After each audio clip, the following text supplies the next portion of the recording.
any further ado, I think I'm going to get back up one screen here. I'm going to get Patrick back on here. There he is. Patrick, good to have you here this afternoon. Hey, thanks, Eric. Appreciate your introduction there. And I'm going to just jump right in here with Bob Wilke. Bob, you still with us? I'm still with you. Hello, Patrick. All right. And Bob's camera on his computer seems to be, we see you, Bob, but it's a black box is all it is. So I'm going to turn my camera off. You can turn yours off, too, if you want to, and that'll free up the screen for the slides. I have a slide of you here so they know what you look like, but I also have a picture there of your wife, Molly. She's there in the picture with you on the screen now, too. We're business partners. We attended ABS together just over 9 years ago. And that's obviously, I'm a little grayer these days. That's hard to believe, Bob. 9 years ago, that was like in December of 2007, wasn't it? It was. It was a great week. We had a wonderful time. My wife was the one that was interested in becoming a medical biller, and I just told her I'd go along to be supportive.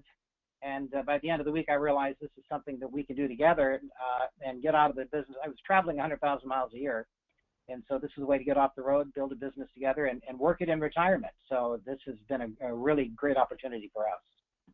All right. So, Bob, what were you doing at the time? Can you give us a feel for, did you have any background in the medical field? No, not at all. I was in the sports collectibles realm. I worked for the NFL, Major League Baseball, the NBA, a lot of the leagues and manufacturers, and put on the National Sports Collectors Convention, done that for about 10 years.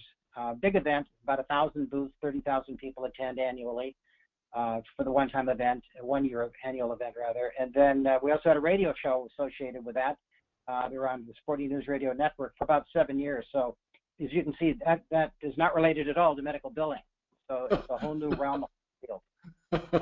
Well, I know sports figures get hurt a lot and have to go to the doctor, so it's kind of related. Wow, 100,000 miles a year. Wow, I guess you were ready to get off the road then, huh? How about Molly? What was she doing at the time? Her background, she just moved from the UK, from Scotland to be precise, and she was in pension, they call it pension schemes there, and I informed her that when she moved here, she can't use the word scheme anymore, but she was in the world of pension.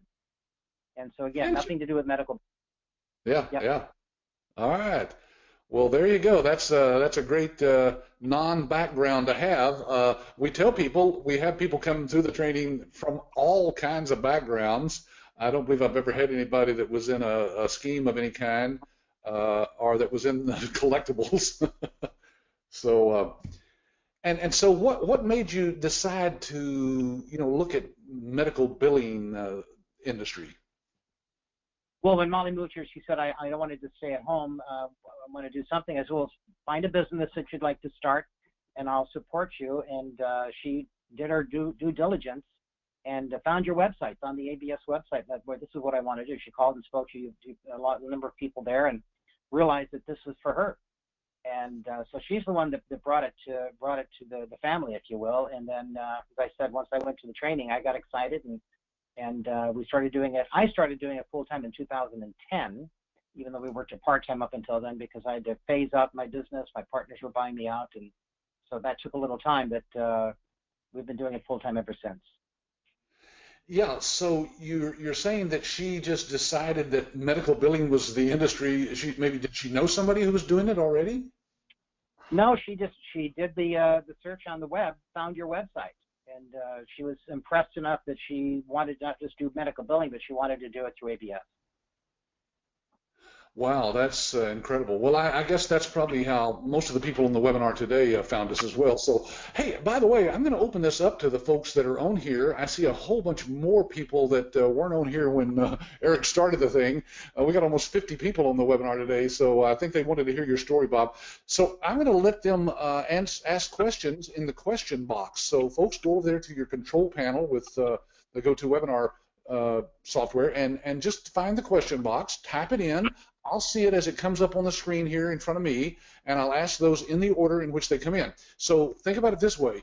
Here you have the opportunity to talk to somebody who's they've done their due diligence, they've been through the training class, they've got their business up and running. We're going to find out how successful Bob is here in just a second, but the point is he's already done it. And so here's your chance to ask somebody live today any questions you want, and I'll just ask them directly to Bob as I see them coming in here. So I don't see any yet, but I'm going to ask some questions to Bob as we get up to the questions here as we get going here.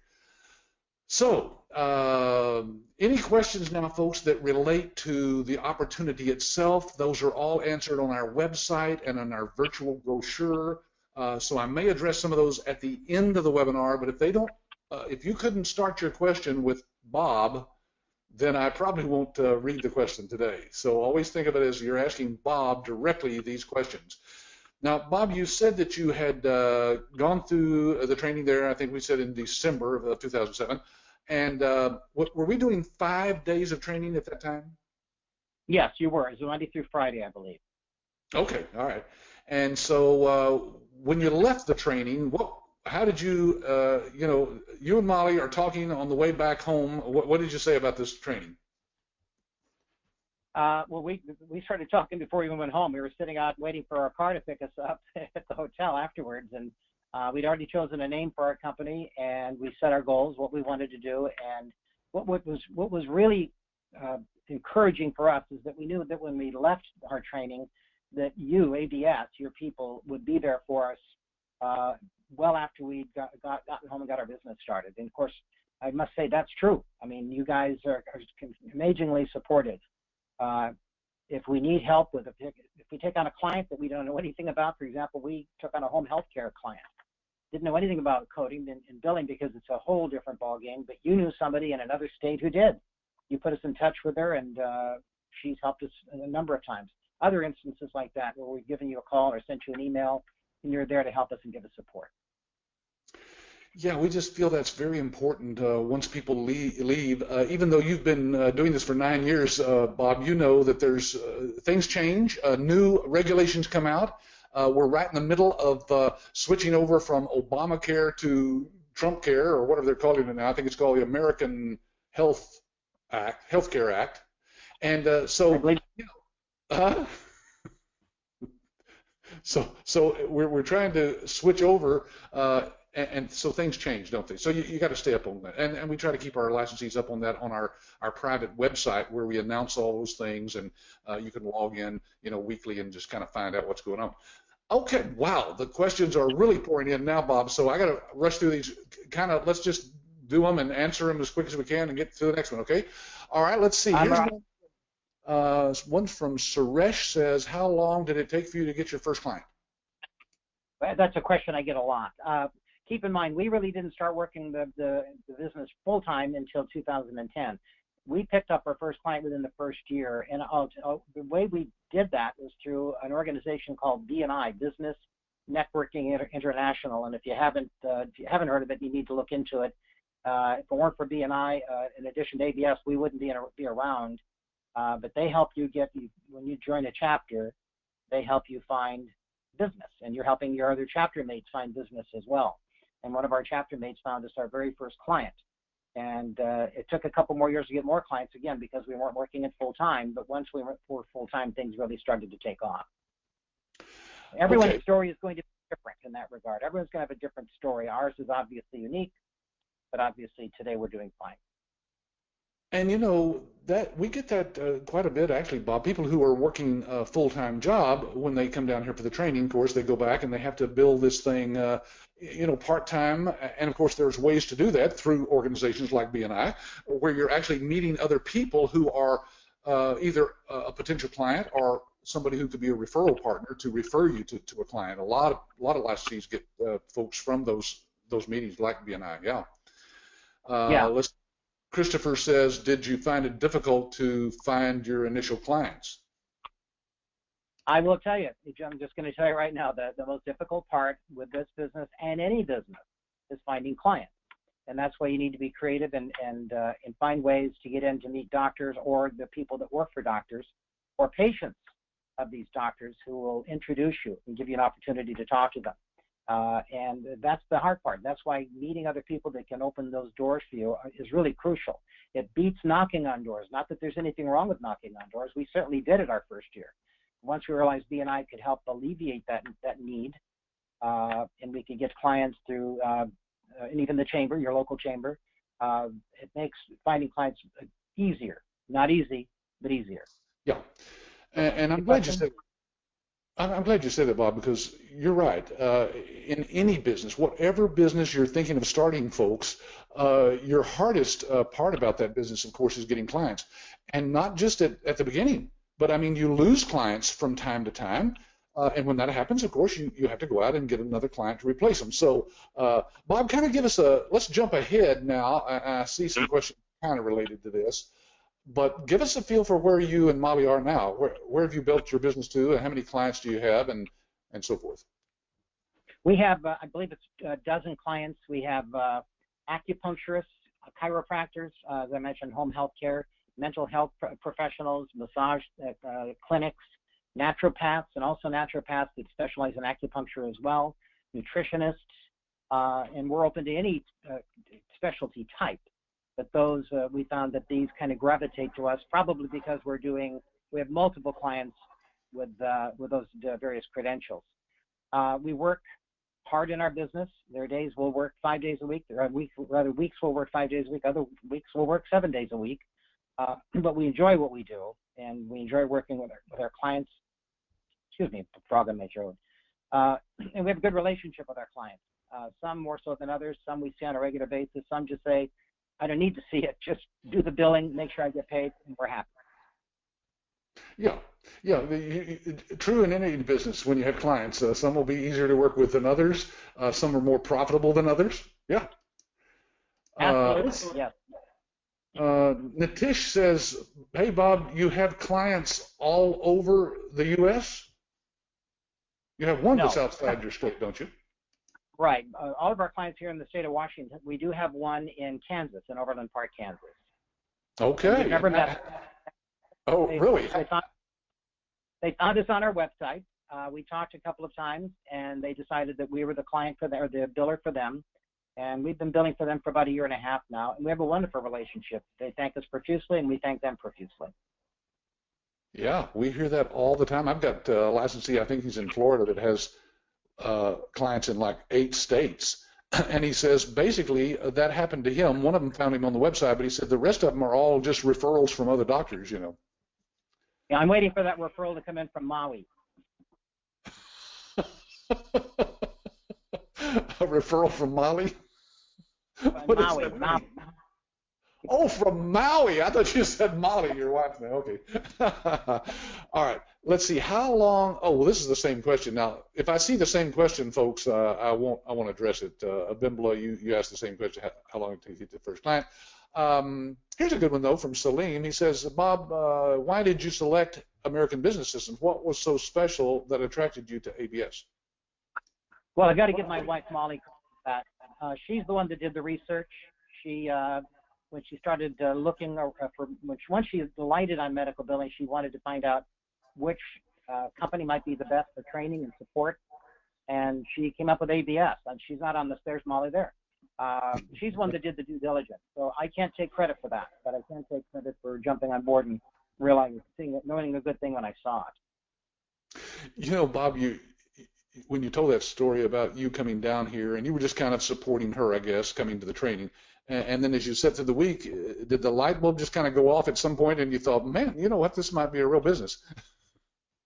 Yeah, I've been self-employed most of my adult life, and so I thought, I've started other businesses. Why can't we start this one together? And had no doubt about it. We just didn't take it. Just takes a lot of work, like any other business that you're going to get up off the ground. But it is rewarding to start a business from scratch when you had absolutely nothing going for you other than the knowledge that ABS imparted to it. So that was exciting. Yeah, Suresh is asking a question, and I think he's asking this in relationship to when you first got your first client. He says, how long did it take you to make money? When did you see some cash flow? Well, that's a relative question. We got cash flow as soon as we billed the client after that first month. In terms of enough to make a living and to be satisfied, I'm going to eliminate those first 3 years because, as I said, I was still working my other business. But by 2012, which was that'd be 5 years, but in reality 2 years we're working the business, we were doing well enough to where we didn't have to worry about how we're going to pay the bills. Yeah, and so I'm assuming you and Molly are both at it full time now. We work it together every single day. Yes, we do. And we're working out of her home. She's in one room, I'm in the other. We put a partition up, and we're hockey masks, but other than that, we get along fine. And what you have people that work for you as well? We do. They all work remotely, so they work out of their homes, and they occasionally come here to pick up work or to go over items that they're independent contractors, and when they work out of their home. We have it varies between 5 and 6, depending on what our needs are. Yeah. Well, that's great. Yeah. In fact, it can be run from anywhere, from anybody's home, can it? It's just it's an amazing business in that it's cloud based. Well, and it's a wonderful age in which we all with computers, the internet, with faxes and phones. There's really nothing you can't accomplish with this business where you can do it all remotely. Yeah. John says, Bob, what's the best advice you could give a potential investor with starting up fresh? Set realistic goals and networking. That's B&I, the chamber. Just get out and meet people, press flesh. That's the only way you're going to meet clients. Yeah. And potential clients. And I'm assuming, Bob, at the time you came through the training, did we spend some time there in the training on the networking topic? You sure did. And I might point out that we that first year or 2 years, we listened to a lot of your webinars, Patrick. I don't know if I've shared this with you before. And you would bring on people like me who are successful in billing, and then the questions would be asked, of course, and almost without exception, when someone asked your licensee, how did you get your clients? And almost every time they would say B&I or networking. So that's when the light really went on. Then we knew we've got to get involved and become networkers. And that was because of you, Patrick. Oh, well, good. Sure. I'm glad to hear. Well, we're sharing that with other people today, too. By the way, Daniel's asking, is the association BMI? That's body mass index, isn't it? It's it's BNI, Business Networking International, Daniel. Okay, let's see. Let me point out too, they have chapters all over the world. There are multiple chapters probably in each of your potential licensees areas. Yes, that's true. You can just go to bni.com, can't you? I think it's BNI Connect, but yes. Okay. Let's see. Here's another question about that. How difficult was it you had to get your first client? We talked about that. Victor says, in your estimation, how long did it take before your income had passed the amount of your investment in ABS? So he's just talking about return on investment. Yeah, I would say within, by the time we're going full time, probably 2 years. Yeah. No, I'll take that. Oh, that would be less than 2 years. Probably just over a year. Okay. Mario says, what skills do you think are key to launching and growing an ABS business? What skills? Well, you have to be a good communicator. I think you have to have a little bit of a salesmanship in you, and knowledge. You have to understand what it is you're offering your clients. I think the thing you need to worry about least of all is the actual billing. That's easily learned. It's all rote. You'll figure that out fairly easily. It's just the thing you need to do is just work hard and be diligent and not giving up trying to find clients. Yeah, I would say that's probably one of the reasons most people fail in any industry. Wouldn't you say, Bob, that they just give up a little too soon, right before they get that first client? Sure, that first client or second or third client, whatever it is you need to get over the hump, could just be around the corner. So it's the old adage, never give up. Yeah. Darlith asked about the marketing tool that you use to get clients, and you said mostly it's networking. Is there? Did you hire a sales rep at any one point, Bob? Well, we considered it and even advertised on Craigslist for it, but we didn't find anyone suitable. I know that other licensees have had success doing that. I'm certainly not poo-pooing at all, but if that works for someone might have the perfect formula for making that happen. didn't work for us, and I've never been shy, and so I've always been able to get out and meet people and find clients through our business. Yeah. Let's see. Joel says 10 clients. That's very little. Well, first of all, Joel, it was 12, but you know, it's making both Bob and Molly a full-time income, and of course they pay 5 or 6 other people to work in their business as well. So you know, it all depends on how you look at it. I've had licensees sign up over 300 doctors, Bob. I've got a guy up in New York, for example, that has over 300 doctors, but he wants to build this, you know, and you know, do something really, really huge with the thing. He's got the time to do it and the people and resources and so forth. But then there's folks that are still, you know, with us, have been with us for many, many years, and they still have just a handful. But you know, they're making a decent income, and they go, hey, I like working out of my home, and I don't have to answer to anybody else. There's lots of advantages besides the money, of course. Well, and I'm not saying this is the case with us, but if you have 10 clients and they're you're billing $100,000 a month for them, times whatever percentage you're charging them, it isn't necessarily little. Does that make sense? Right. I think people don't know how to do the math because, again, they may not be familiar. So let's talk about that, Bob. You're saying that if you charge, percentage-wise, what would you say on average that you're charging for doing the billing? It's depending on the client. It's usually a percentage of the allowed amount, whatever the insurance company allows. We charge, again, depending on the client, their volume, a lot of varying factors, between 6 and 8% of that amount. We bill them monthly.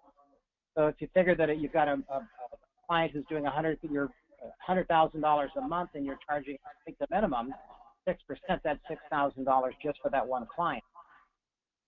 So you know, you multiply that percentage times whatever it might be, whether they're doing $50,000 a month or $200,000 a month, times whatever percentage you're going to charge them. It works out nicely. Yeah, it does. Let's see. Sochi says, I have a couple of questions. Your first client, how terrified were you? Was it very difficult to set up, to get that client set up? It really wasn't difficult. I think more than Molly. First of all, I'm the, if you will, I'm the front person. I'm the one that's out meeting potential clients, and I do some work in the office. But Molly is the one that does most of the work, and so she was a little panicky at first because she'd never done billing before, and she made some mistakes. That everyone does when they first get started. She had it running smoothly within 30 days, and everything has been rather simple since then. Every now and then you get a client who is unique, like I mentioned, home health care. They are really unique. And so you're going to need some help and assistance on that, and that's what ABS is for. They'll help you and point you in the right direction. Absolutely. Let's see. Fear is normal. All right, let's see. She goes on to say here, without having previous medical billing experience, when your first account claims were turned over to you, was it easy to start working on them? How long of a learning curve did you have? Oh, I think I kind of touched on that. Usually, I mean, within 30 days, you pretty much got things under control. And once you've done one, you've kind of done them all. You just need to make sure you know which codes are applicable to the provider type that you're billing for. And there's a lot of similarities, but that part is, as I said, is not easy. It's not difficult. The hard part is finding clients. The easy part is learning how to do the billing properly. Yeah. Easier. Let me say easier. Right. All right. Abimbala says, Bob, has anything changed in the service you receive from ABS since you started over 9 years ago? I'm not trying to understand the question. Nothing has changed in terms of your support. If we need help, you're always there. That hasn't changed.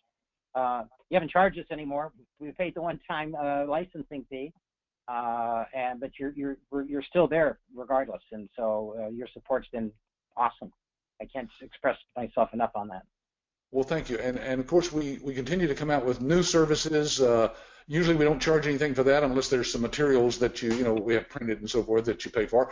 And we have come out with several new marketing tools. The new Thriving Medical Practice book. We have the How Physicians Can Get More Clients book. We're constantly developing new ways to market and new tools for the licensees. And again, we only charge our cost on actually producing those, printing them if you order them. Okay, let's see. Joe is asking about, are we recording this? Yes, we are. And Joe, you'll get an email following this webinar that'll give you a link directly to where that recording is. He was a little late coming in, he said. Vishal. When I look ABS for its market share amongst the billing software out there in the market, it does not show as one of the 10 popular billing softwares used by clinics, doctors, etc. Any take on when and how you plan to be a part of the best 10 list? Well, I'm going to answer that one, Vishal. That's one of those things that you find out when you're a licensee, that we do have technology partners that power all of our software. So when you find that out, you'll find out that we are in the top 10 list, and we'll be glad to share that with you. So go back to the person who sent you the email to this webinar and ask them some more detailed questions about that, and maybe they can share some of that with you. Do you have a problem with, oh, as Darla says, do you have a problem with clients knowing about, your home address for your office? It's never been a problem. We just make sure they don't know our home address. And knows our rep. So we set up a separate mailing address at a UPS store on a main street in our town. And as far as anyone knows, that's our business address. That's where we're located. They ask me, I tell them we work out of their home, but no one's ever asked to come to our home or any questions about that. So I think that's not something you need to be concerned about. Yeah, unless you're living in Russia. Unless you're living where? In Russia. Yeah, that would be a problem. Or working out of, your garage in the Ukraine or something. All right, let's see. Salim says, is your average profit, if your average profit is $25,000 to $35,000 per client, as mentioned in the ABS brochure, is this gross? What percentage of that would be net? Okay, so I think what he's done there, Bob, has looked at maybe some of we have an online calculator, that people can plug in some numbers. And it does come out to $30,000 per doctor on average, depending on, again, like Bob said, some he probably makes more than that and others he makes less. Yeah. Exactly. And your margin is, aside from employees, that you shouldn't have much in the way of expenses. You're not buying inventory. It's up to you if you want to have an office space. But if you work out of your home, you have part-time employees working remotely, your expenses beyond taxes are pretty less than the average business. So your net should be far higher than, let's say, if you owned a retail store or a grocery store or a convenience store. Yeah, okay. Sheila says, Bob, did you try to work with any HCPs that is part of an integrated health system? I'm not sure what that. I'm not sure what that means. I can say no because it doesn't sound the least bit familiar, but I'd be curious to know what it is. Well, maybe just healthcare providers. That's probably, she's just abbreviating healthcare providers, maybe. That is a part of an integrated health system. Maybe she's talking about like a hospital system or something like that. Yeah. And that could be, but no, we haven't at this time, no. Yeah. All right, let's see. Okay. Okay, well, there's a couple of comments here about the number of clients that you have again, and some person saying that they think they could do a whole lot better than that, and so that's great. Really, everybody has their own goals. Huh? I want them to do better than me. Everybody yes, of course. And, I just look at it this way. You can build this as big as you want. You can keep it as small as you want. It's up to you. Everybody's different. Here's a question about the BNI. Can you share how much the fee is? Does it cost a whole lot by chapter? It varies by chapter probably, doesn't it, Bob? Well, I'm not sure. I know here in the Northwest, it's $445 a year. There's a $150 registration fee. That's a one-time fee. And each chapter charges dues for the facility that they meet in. They can be as low as $200 a year to as high as $500. Some serve a lunch or a breakfast. That's why the fees are higher. Others don't. But it's part of my business model, part of my business plan, and that's how we are looking for clients. Yeah. Here's a question that I can answer. Tarana says, Were Bob and Molly already in the medical billing or healthcare business? No, they weren't, Tarana. She may have come in late. Bob, how successful have you been at packaging the other products? So I think what that question is referring to, Bob, is our other services, the ancillary services that you can offer as a licensee, I think. Right, and some of our clients prefer to use the software that they're already using, and so we adapt and use those. And when we can, we present the other products. So I'd say it's a 50-50. Yeah. Okay, and that was from Christopher. All right, let's see.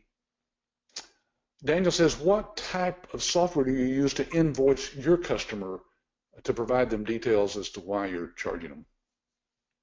And that's a Molly question, but I know that the software that we use, I believe, is something that we either got through ABS or was recommended through them. And I don't remember the name of it, but there are lots of software vehicles out there for you to create invoices and send to your clients. You can also use it. There's a lot. You could use something as simple as Excel and create an invoice. But there are lots of softwares that'll help you do that. Yeah, I think we actually use one called QuickBooks, which is quite adequate for most businesses out there nowadays. It's pretty popular. Lerma says, were you able to market in the electronic medical records, EMR, I guess is what she's asking. Has any doctors signed up with you for EMR? Well, and the same answer as what was asked before about the other product that ABS offers. Every opportunity that we have, we present it. And again, some want to go in. We've still got some that just want to do it the old-fashioned way. They haven't jumped into the EMRs yet, but others have, and we've had some success, yes. Yeah. All right, let's see. John says, how do you collect from the doctor after he or she has received their payments? Well, we track all of the claims that are paid. We make sure that we get copies of the remittance advice on every claim that we file on behalf of the doctor. We then tabulate those at the end of the month, and we base our percentage on the amount that is allowed on each claim. We send an invoice to the doctor, and we have very few problems in getting paid on a timely basis. Most pay us within a week. Some of us, we hand them the invoice, and that day, before we leave, they hand us a check. So we've had very fortunate when it comes to our doctor clients paying us on a timely basis. We never have to go over anything in much in the way of detail with them. We've got a good relationship, and if you have that kind of relationship with your clients, they'll respect you and pay you when the invoice is due. Yeah, that kind of ties in with John's question here. What's the expected turnaround time for payment from the client when you bill your clients? Yeah, first of all, we always put on our invoice that payment is due at the receipt of the invoice, and usually, as I said, most of our clients, we've got a check either in our hands or in our mailbox within a week after we send it out. It's rare that we have to wait much longer than that. Yeah. I mean, you're collecting the doctor's money. If they don't pay you, their cash flow stops. Yeah, they need us. We're kind of like when you own a business and you got to take credit cards. It's a necessary evil. You got to pay that 2 or 3%. And I don't want to refer to us as an evil, but we're necessary for the doctors. In order for them to get paid, they need us to get them paid. Well, and they'll take care of it. Yeah, you're right, Bob. We're a necessary evil because, I mean, when it boils down to it, one of the reasons this business will be around a long time, we've been in business for 23 years now teaching people to do this, but it'll be around because no matter what, as long as they're human beings who get sick and they go to the doctor, somebody has to bill somebody for the doctor to get paid. Exactly. And there are those doctors that don't want to do it themselves. They don't want to do it in-house. They prefer somebody that's doing it on a full-time basis, taking care of their billing for them. So that's what the service we provide. Yeah. Have you found, Bob, that you've actually saved doctors money over them doing it in-house? Have they realized that at some point? Yeah, I can definitely tell you we've had experiences like that. We've also had experiences where they found out that their biller was not doing the job. They were ignoring unpaid claims. They were stashing checks and forgetting to deposit them. A lot of nightmare scenarios. And so we were able to not only clean up those problems that the previous in-house biller had created, but we streamlined their cash flow. And now they just go about doing what they went to school to do, and that's take care of people, treat them. Yeah. Joe says, going back to a previous question, how does ABS compete with the other more popular billing companies out there that are not really business opportunities or franchises? Do you feel it hard to sell to practices using one of those competitors?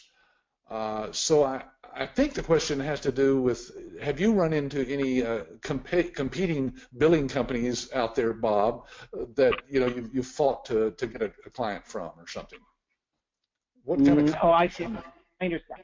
No, I understand the question. And to be honest with you, no. In fact, a couple of years ago, I ran at a networking meeting, a small networking group that I was attending at the time, ran into another ABS licensee. And we got together, had coffee, and compared notes, and they were fairly new to the business, but they seemed to have their head on straight, had good goals. Haven't been in touch with them since, but we just both realized a lot of business out there for all of us, and we never crossed paths competing on a potential client yet.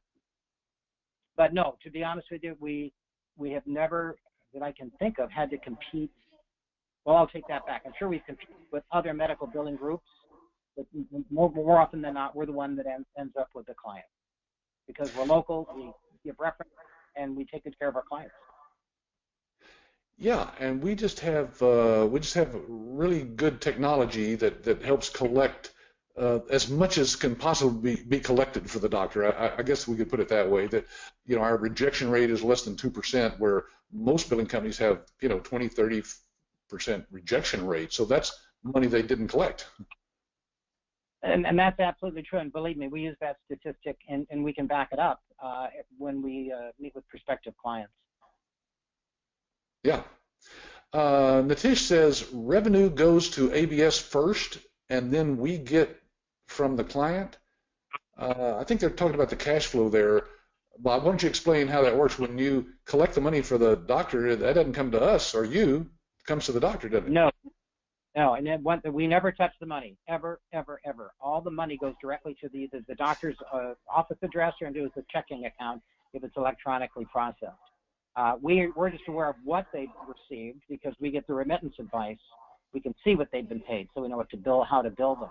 But no, and I don't recommend you ever volunteer to handle money. Right. Yeah, there have been some horror stories I've heard, Bob, of doctors who the billing companies wanted the money sent directly to them, and then they would handle it all and then send the doctor what that's not the way to do it. You can run into all kinds of problems with that. Well, the client we have in Overland Park, Kansas, that's what the situation they were having. Their biller was handling everything, and all the claims were going out in the biller's name. It was really pretty ugly scene, and they had a hard time wresting that account back from that biller in order to give it to us. And it got ugly, but we finally got it done. But they were charging them pretty high. It wasn't even a percentage. It was a flat dollar amount per claim, and it was pretty outrageous. So we saved them a lot of money, and they don't have to deal with that stress any longer. Yeah, it's a win-win. All right, Darlith says, when you first started, was there ever a time when you felt like giving up? What can you advise? I must say, no, never did. Never ever did give up. Never felt like it. Certainly there are days you're discouraged, or darn it, we didn't get that client, or this didn't happen, that didn't happen. But no, you just never give up. And attitude is everything. Years ago, when I was in the sports collectibles industry, if anyone remembers a great Hall of Fame baseball player by the name of Ernie Banks, he was one of those baseball players that always said, let's play two, meaning let's play 2 games today instead of 1. Wonderful attitude. I met him, and the first thing he said to me was, how's your attitude? And I looked at him and I said, it's good. He said, with attitude, you get altitude. And so I can't stress that enough. Attitude is everything. Oh, that's fantastic. I like that. He does sound like a great guy to have around. Now, let's see. John is asking if medical reports are required by the carrier to ensure payment to the doctor. How do you acquire those reports and documents and forward them to the carrier? Do you run across that? Yeah, certainly we do. When you have a PIP claim, an automobile injury or an employment injury, so someone's injured on the job, those claims go to either auto insurance companies or L&I, Labor and Industries. And they require not just a copy of the claim, but they also require copies of the doctor's notes. We call them SOAP notes, chart notes. And typically, those are faxed to the carrier, the payer, whether it's State Farm or L&I. In some cases, you have no choice but to mail them, but typically you fax them, and they get processed more quickly that way. So yes, and the doctor will give you those.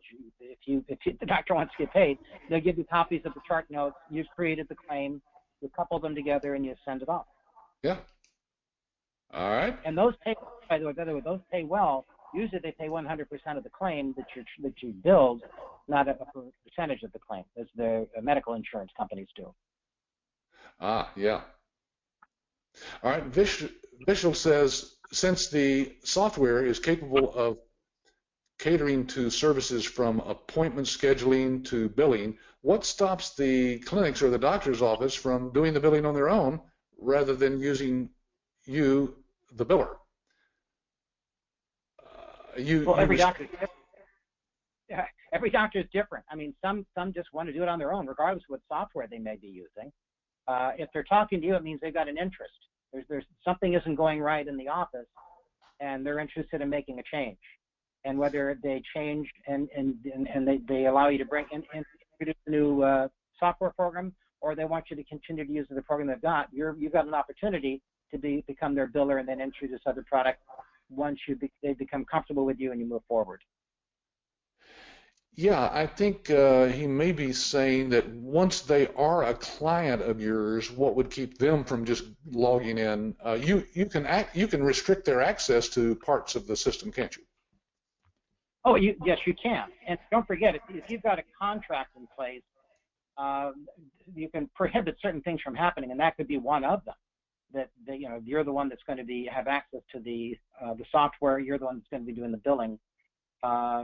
But frankly, look, bottom line is if you have a client and they want to start doing it on their own, all of our contracts state clearly, if you want to cancel this contract, let us know in writing within 30 days, and you're out of the contract. I mean, no one wants to do business with you, or you don't want to do business with someone if they don't want to do business with you. And right. All of our contracts stipulate that. It's never been an issue, ever. Yeah, yeah. Monica's asking, Bob, have you ever had a situation where you didn't receive remittance advice? I guess I can honestly say yes, we have. Some payers are not good. I'll back up. If some claims that you file, the remittance will end up being that goes to their deductible, and some payers don't provide a written remittance advice, something in print. You've got to call and ask for it or go online and get it. So it can be frustrating at times. But no one's surprised when they're told that it's hard to work with insurance companies sometimes. They all are, whether it's your auto insurance or a medical insurance company. So yes, sometimes you have to do a little legwork to get a remittance advice. Yeah. Sure. Glenn says, sorry, I jumped in there too soon. Glenn says, how do you take time off? Anytime we can. You have to plan it, and so that's one thing that I think adds some fun to our lives is we say, okay, we want to go here. When can we do it? When can we set time aside to do it? So it's just called planning. So we plan it, and then we do it, and we don't let anything get in the way of it. Right. All right, let's see. John says, are we responsible for posting payments to the client's system? Usually, yes. And you're going to find that we offer a lot of different services for our doctor clients. For example, what we offer to not just post payments, we also offer to send out print statements and send them to those patients that have a balance. If they ask us to, we'll call patients that have done their payments. Most of our clients, they ask us if a patient hasn't paid on a timely basis to turn them over to a collection agency that we work with. So it's not just about billing, and we do a lot of different things for our make sure that they're happy and give them the service that they need. Yeah, you try to be a full service provider, basically, They don't want to jump all over the world. They want to do everything they can right through you. Exactly. And yeah. Go ahead, Bob. I was just going to say, you just want to be there to offer all the services you can possibly offer. The key is to make your client happy and comfortable, and make life easier for you. That's right, because you want to keep them a long time. That's the name of the game. Sheila says, does ABS have standard contract forms to use with the doctors? Is that a you question or a me? Well, I don't know if you've used our contracts or not, so I didn't know whether you could answer that, but we do have contracts. Yes, yeah. We have. We've edited them somewhat to fit our situation, but yeah, that's the basis of the contract we use to this day. Yeah, in fact, part of what we do, folks, is support Bob and other licensees with their proposals. So if they are signing up a new client and want our feedback as to whether they're charging enough or too much, we can give you some feedback on that, and you can adjust those agreements any way you want to. But yes, we've spent over $100,000 having attorneys develop all the agreements between you and the doctor, sales reps. There's all kinds of contracts that are involved in a business, of course. So we've spent a lot of money on those. Darla says, is there additional fees besides the $25,990? In other words, the initial licensing fee. Have you ever paid us anything else, Bob? No, other than supplies, no, nothing else at all. And your supplies are always priced very, very fair. As you said, I believe that you sell them to us, basically it's a pass-through situation. Whatever they cost you, you charge us. Yeah. And many times you don't charge. Many times you don't charge us at all. Depends. Right. And this is kind of a hard one to explain on a webinar like this, because we have webinars that go into this in more detail. But Darla's asking about the fees that you use that you pay to use the software. In other words, every time you sign up a doctor, of course, there's fees involved in that. But Bob, do you try to get the doctors to cover those fees with setup fees? We do, and every situation is different. You really do have to customize whatever you're going to charge them up front according to you're going to have a questionnaire. You're going to what we call a practice analysis that you're going to sit down with the doctor and the staff, get some answers to some questions that are on that analysis, go back and figure out your proposal and figure out what you're going to charge them, both as a percentage and whatever startup fee there's going to be. And again, that could vary. It could be anywhere from hundreds of dollars to thousands of dollars, depending on what they're buying into and what they're offering. Bhupati says, Bob, how much have you had to spend on marketing for your first client? BNI was about it, I must say. This isn't the kind of business you're going to run an ad in the local newspaper or even in a local magazine, because it's a finite market that you're marketing to. So it's you want to meet people, and the least expensive way to do that is to get out and meet them, and DNI was the great way to do that, and the chamber. So I would say the first year maybe $1,000. Okay. Darlith, the question you're asking about those fees, by the way, you probably ought to get back with the person who sent you the invite to this webinar. We call them your business coach, and that person can go into detail on that. It's just kind of hard to cover that in a webinar like this.